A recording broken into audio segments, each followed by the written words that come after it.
tourne plus. Autour de la roue de bois, désormais silencieuse, pendent de longs glaçons qui lui donnent l'air de pleurer sans fin. Au village, la vie s'est retirée à l'intérieur des maisons. On parle beaucoup alors, dans tout le pays, d'un homme nommé François.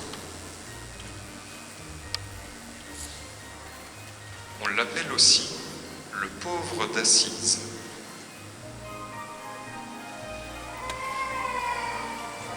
Sa réputation de sainteté est grande.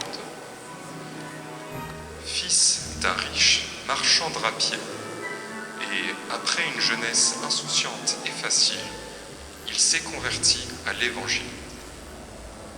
François leur apprend à vivre selon l'Évangile, dans la pauvreté et l'humilité, en grande fraternité avec tous. Il leur révèle le vrai visage de Dieu.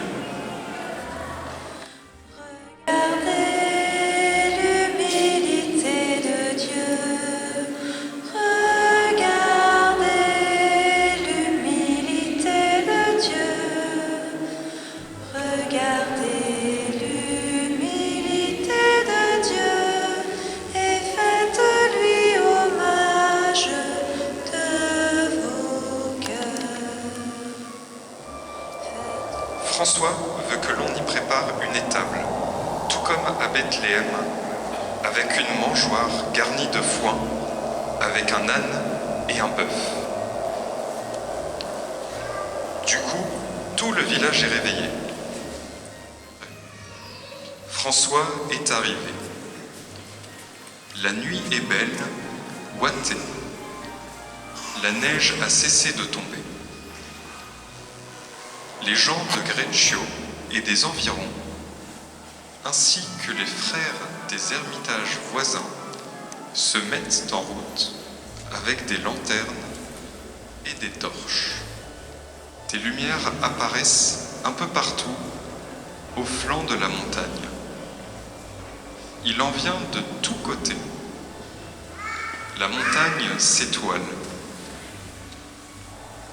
Toutes ces lumières mouvantes convergent vers un même point.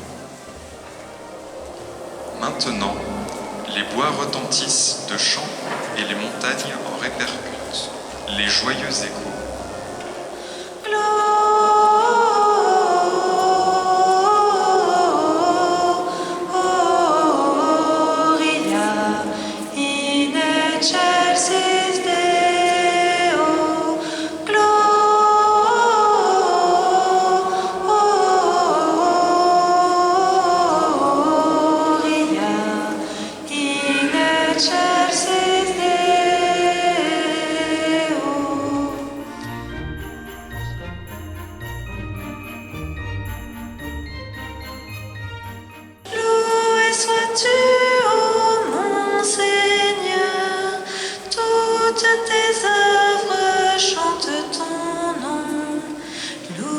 Sois-tu, ô mon Seigneur, pour la splendeur de ta création.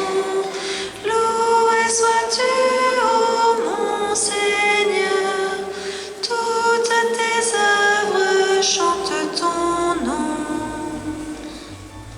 Loué sois-tu. Or, tandis qu'ils étaient là, le jour arriva où elle devait accoucher. Elle mit au monde son fils premier-né. Elle l'emmaillota et le déposa dans une mangeoire, car il n'y avait pas de place pour eux dans la salle d'hôtes. François, le visage rayonnant, poursuit alors. Oui, mes amis, vous avez bien entendu. Un nouveau-né dans une étable, dans une mangeoire. Et vous le reconnaîtrez à ce signe. Le Seigneur de la gloire s'est fait petit enfant, chair de notre fragile humanité, pauvre comme le plus simple des enfants des hommes. Il est né le divin enfant.